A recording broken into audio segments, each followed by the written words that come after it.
Alors, l'astrologie d'André Barbeau, c'est une astrologie anti-zodiacale. Ça veut dire quoi anti-zodiacale? C'est-à-dire qu'en fin de compte, Barbeau, pour des raisons que je ne connais pas très bien, mais que je peux imaginer, a été déçu, ainsi que son frère, par une astrologie qui était fondée sur le changement de signe zodiacal, et sur le changement généralement de phénomènes qui se produisent dans le zodiaque.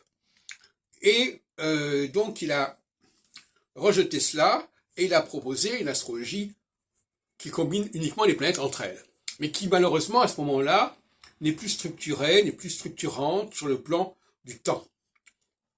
Même si son indice cyclique correspond à une phase, à un profil, mais enfin ce n'est pas quelque chose d'aussi organisé, aussi structuré que des périodes de 7 ans, 7 ans par exemple. Donc ça n'a rien à voir. Et donc, cette astrologie-là, que Barbeau invente, est une astrologie qui n'a aucune valeur, qui n'a aucun fondement véritable, mais qui est une astrologie anti-zodiacale, parce que Barbeau, au lieu de dire, il a jeté le bébé avec l'eau du bain, Barbeau, au lieu de dire, bon, ben, il y a quelque chose dans le zodiaque qu'il faut repenser, peut-être que les repères zodiacaux sont à revoir, il y a toutes sortes de facteurs à modifier, la question des constellations, la constellation des signes, la constellation de la division en 12 ou en 4, etc.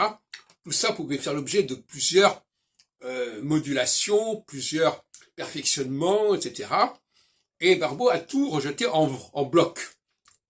Alors j'étais toute l'astrologie avec un référentiel zodiacal en bloc, si ce n'est qu'évidemment il étudie la position des planètes dans le zodiaque, mais pas pour en tirer une insignification quelconque au niveau du changement de signe, par exemple. C'est pas du tout son problème.